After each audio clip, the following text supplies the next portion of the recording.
మేడ్చల్ జిల్లా కీసర గ్రామం మల్లికార్జున నగర్ కాలనీలో చైనా మాంజా కారణంగా ఓ బాలుడి ప్రమాదానికి గురయ్యాడు. జశ్వంత్ అనే బాలుడి మెడకు మాంజా దారం చుట్టుకుపోవడంతో మెడ భాగం కోసుకుపోయింది. దీంతో జశ్వంత్ ను ఆసుపత్రికి తరలించారు.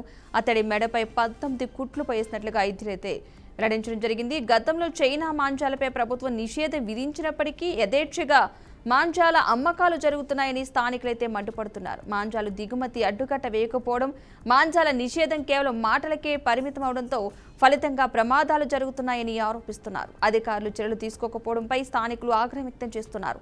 నిషేధ మాంజాల క్రయ విక్రయాలపై కఠినంగా వ్యవహరించాలని స్థానికులు డిమాండ్ చేస్తున్నారు. చైనా మాంజా వల్ల గొంతు దిగి స్టిచెస్ పడ్డాయి. నా గొంతు కూడా తెగింది. 90 స్టిచెస్ పడ్డాయి.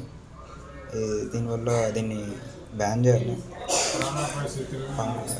చాలా మందికి డేంజర్. దీనివల్ల చైనా మాంజా వల్ల నా ప్రాణం మీదకి వచ్చింది. ఇలాంటి వాటి మీద చర్యలు తీసుకోండి.